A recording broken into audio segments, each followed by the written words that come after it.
Okay, let's hope that this records. Welcome, come on in, come on in. Hi, so today I'm gonna give you an update on my retirement journey.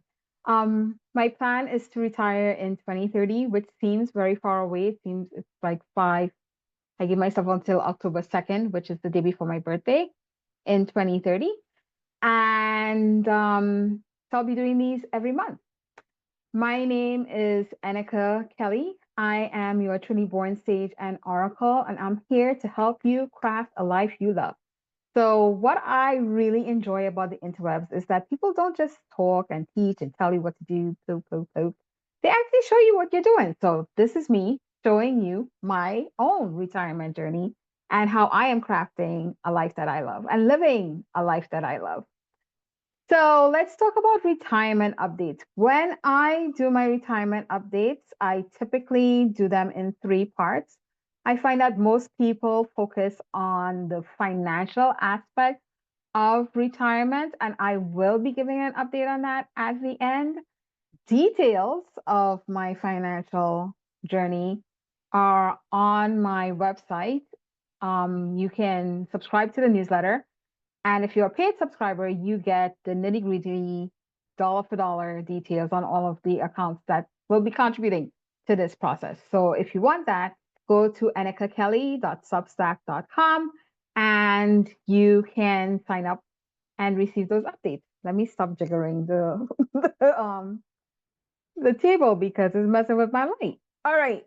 So as I said, I believe that there are three aspects to well, there are three things that I am actively working on towards my retirement. Because for because first, I am the primary caregiver for my two parents. They are elderly. I don't know why people say elderly parents or elderly aging. It's like it's the same thing. You're always aging, right? So my two parents are in their sunset years. But one, my dad is has Alzheimer's and my mom is um, visually impaired. And the reason why I added additional components in addition to just financial to looking towards retirement is because I'm watching my parents age and I'm finding that these two components are very important. So the first component is physical health. And I did not do a retirement update in December, but I did do one in November. But my goal for my physical health for this year, just for 2025, is to be able to manage my blood sugar with diet and exercise only and get off of all the medication that I have. And so I commit to moving my body for at least 25 minutes a day or 5,000 steps 20 days out of the month, which basically means 5 days a week. I exercise for half an hour.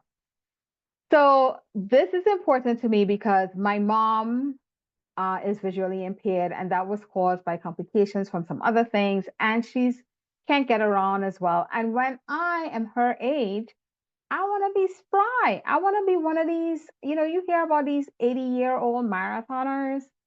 I did run marathons in my 40s or half marathons.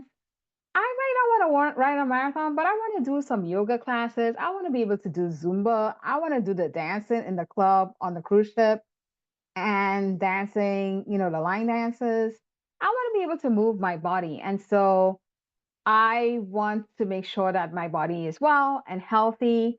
And for me, you might say, oh, but Annika, it's just 25 minutes of movement or 5,000 steps. That's not even up to the 10,000 steps that they say that you should have. Well, no, it's not. But what this does for me, I know, is that movement is the tip of the spear when it comes to my physical health. When I move my body, I find that I eat much better. I find that I hydrate. I find that I move even more than I said that I was going to.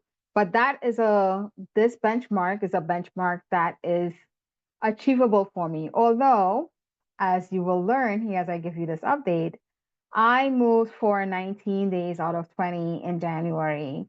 And in December, I think my number was 17 out of 20. So I'm still not hitting the 20 days, which it's only that much.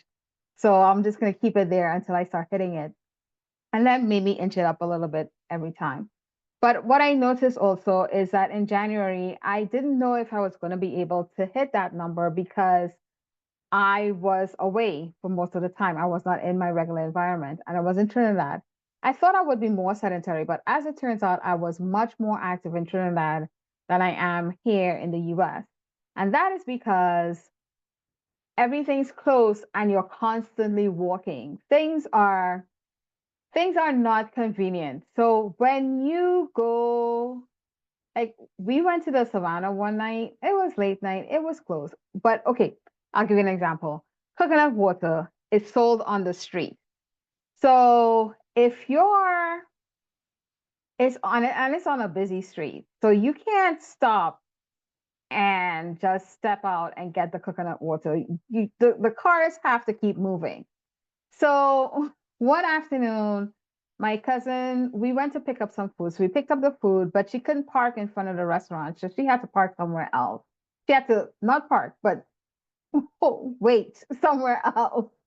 So I jumped out of the car at the restaurant, and then when I was finished doing the order, I walked to the car where she was, and then we went to pick up her sister. And then there were some other food stops that we wanted to make, but every food stop you can't park. So you just jump out of the car in the place, and then the car goes on. And when you come out, you walk to wherever the car is. And so it's easy to keep moving and to be very mobile and agile while you're there. I just found that, I wasn't doing my customary Zumba class or a workout video, but I was moving a lot more. I did also go through three airports on the first day and three airports on the last day. And if you've been to any airport, you know what that's like. I mean, Miami Airport felt like walking to another city. I don't know what's going on there. Anyway, so that's the update on my physical health. I am moving. I'm still not moving as much as I want to, and I don't know how February is going to turn out either. I really want to hit those days and keep my body just feeling kind of nimble, you know? All right. So the second component that I have for as part of my retirement update and as part of the health that I think I need to cultivate now in order to retire well in the future is community. I used to call this social health, but I realized that I'm not a social person, and forcing myself to do to activities like brunches and rooftop things, these things just they do not feel good to me. I know some people really love them, but anything that involves me dressing up is just a non-starter. It's like I know you see me here, you think I'm dressed up, but I have on no makeup. I just have on some lip gloss and I'm good. I have on a top and a bottom. But I just I, having community, I need to figure out what that means to me. And so my goal for 2025 is to do just that, to be able to describe clearly what a thriving community is to me. If you see me glancing over, it's because I'm reading some things here. I'm catching up on my notes. I'm not ignoring you or trying to like dodge or anything. I'm just kind of like making sure that I get all the points in.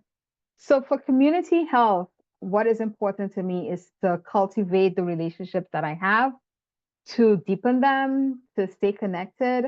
I have friends and family literally all over the world. I don't think I have anybody in Australia, but I have someone in South Africa, in England. I have many people in the US. We've lived here for a long time, but I've moved around a lot.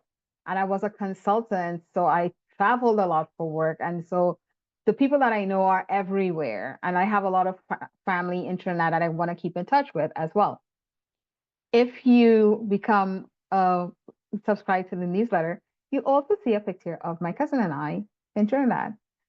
Speaking of subscribing, make sure that you subscribe to this channel and like the video.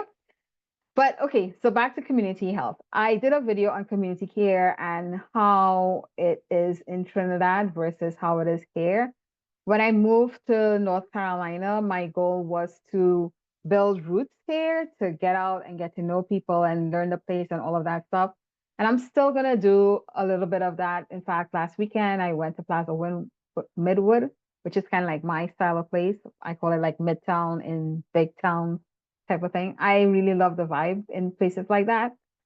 But I'm going to focus more on nurturing and nourishing the relationship that I already have because I do have a lot of friends, I do have a lot of family, and rather than trying to get out, because my getting out is not happening, and I'm not really interested in the things that we get out about. Like I don't want to do the brunches. I do like doing like I think I talked in one video about how I like to socialize and how I like to get out. Like last weekend, I went hiking or on a trail walk by myself. But there's nobody there. So there's no community building. It's still just me, right? That doesn't help. So what I want to do for community health is make sure that I am nourishing and nurturing, cultivating the relationship that I already have, making sure that I'm keeping in contact with people because I also noticed with my mom that even though we're here and we're here alone and she doesn't know anybody here, she knows like one or two people here, she's she keeps in contact with everybody. And so when she got down to Trinidad, it was like she everybody was just there. She just became part of the pass through posse there. So I want to make sure that I'm keeping in touch with people. That's my commitment as it relates to community health is to make sure that I'm talking to 3 friends or cousins a week, 3 different people. And I definitely did that in January. I spoke to more than 3 people a week. I was talking to 3 people a day, quite frankly. So that's going really well. And now it comes to the big thing that everybody wants to talk about. How's the money doing? Yes, you absolutely need money to fund your retirement. But let me tell you, if you have money to fund your retirement and you don't have any friends or you can't do anything because your body's falling apart, the money is not really going to be helpful. It's not going to do what money is supposed to do as far as I'm concerned, which is fund the life that I want. Now, it might be helpful in terms of paying for caregivers and nursing homes and medical bills, but that's not useful for me. Useful money is money to fund the life that I want. And what I want is a full, vibrant life. So, financial health. Um, Let me start by giving an update from last year because I didn't do December. I want to say my last year goal was to pay off all of my debt, and I did. My credit card debt. Let me be clear. I have a car loan, which I will finish paying off in 2027. So that's part of why that's another date that I have. Um, I'm I'm fine paying it, and I have school loans, which everyone has. I'm not worried about the school loan. Um, So, but I did pay off all of my credit cards. So now that money is going towards my freedom fund. And the freedom fund is there so that I have a year of expenses that I can use to take sabbaticals as needed. It might be a full year that I take off at a time as my transition from working to retirement or earlier. It might be in 3-month batches, but that money is basically there for me to have space. It's a way for me to buy space in my day. Um, so now my goal for this year is to save $1,000 a month, and I did 900 in January. I'll make that up in February, no problem. The other things that I'm committed to is continuing to contribute to my 401k. That's on autopilot. We are fine with that. But the third thing and part of the financial puzzle is replacing my corporate income. So one of the income streams that I'm cultivating to replace my corporate income is my options trading account. Let's talk about this for a minute. There are, of course, as I said, details in my newsletter that I send out once a month for retirement updates. And you can find that at nnekakelly.substack.com. If you want the numbers, you're going to have to become a paid subscriber. But let me tell you what happened with my options account. In December, the amount of money that I had from I call it non-W2 income. I think I might just call it passive income because that's what everybody else calls it. Passion income. I don't know what to say because it's not really that I'm not working at all and the money is just coming. I am doing some work, but it's not 40 hours. It's more like 2 hours a week. And that's a good job for me. That's I could do that in retirement. Anyway, so in December, my passive income was 500 something dollars. It was enough to pay for my food and entertainment. However, in January, I did not, I actually lost money on my options account, $82. It went down. It did not go up. Certainly not in the way that I thought it was going to go up. But here's what happened in January. I'll give you a sneak peek of that. It's in the newsletter too, but I'll give you a sneak peek. In January, a couple of things happened with my options account. Because I was in Trinidad, I was not trading. And it was the inauguration, and things were just going batshit crazy in the market. So I was just like, you know what? I'll just sit this one out. So I did that. And then I had a trade that was open that was going into loss. The actual explanation of this again is in the newsletter, but how can I say this easily? It was moving into loss, but with unrealized losses. So when you do an options trade, I sell options. I don't buy options. So when I sell an option, I get a premium, and that premium is added to my account immediately. However, it's not realized income until the option expires or gets assigned, right? I know the not right, but I just say that it doesn't become my money. I don't consider it my money until the option gets expired or assigned. Now, at the end of the month, that option was open. It wasn't assigned or expired, but I don't count that unrealized, I call it unrealized premium until that point. And so what the broker does is if the value of the option goes above what I sold the option for, it looks like a loss for me, but I would never realize that loss. And if it goes down, meaning it's moving in my favor, then it looks like a profit. But I won't realize that profit until the option expires. There's some other things that are happening because the underlying asset goes up and down. If you want me to talk a little bit more about this, I can. Just let me know. But I am by no means an expert. I've only been doing this for 8 months. I am learning, so I can tell you what I know and what I've learned, but not a financial advisor, not an expert, and certainly not your financial advisor. And so what happened with my account is that I had an options trade open and the underlying asset was not moving in the direction that I needed it to move. And so the value of the option was going up above what I sold it for. And so it looked like my account was in loss. But again, I don't realize the loss until it expires. And it doesn't realize as a loss because the amount that I sell the option for, that money is mine. It just all becomes mine when the option is expired, if that makes sense.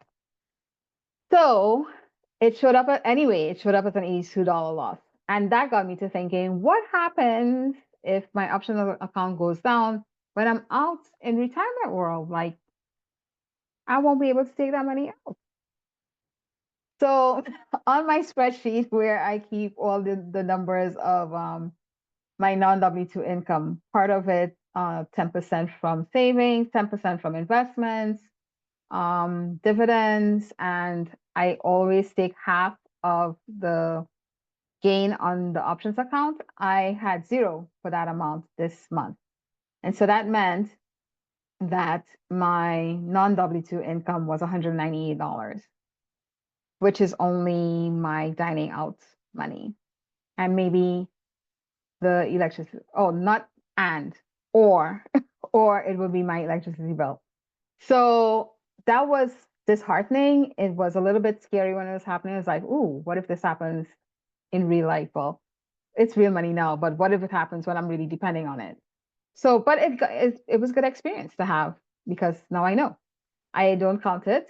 That means that I need to um, make sure that I have some cushion in there for other things. But that's coming to come also. So two things that are coming along in the financial health. One is making sure that I have cushions, stacks of money to just fall back on. And two is the replacement of my corporate income. I am not doing any business work right now. Well, how can I put it? I'm not doing like any consulting or coaching work right now or trying to build a business right now to to cover that cash, that income because having done this 3 times and having built businesses in the past, I know the amount of effort that it takes. It will basically be like another full-time job, and I really do not have the capacity to do that right now. So the extra income streams that I'm looking at are investment income with the options or with dividends or with um yeah, gains on other accounts. All right. Again, if you want to know the details of that, go to nnekakelly.substack.com and become a paid subscriber. And don't forget to subscribe here and to like this video because you want to know more. My name is Nneka Kelly, and I am your Trini-born sage and oracle. I'm here to help you craft a life that you love as I craft my own. I'll talk to you guys later. Bye-bye.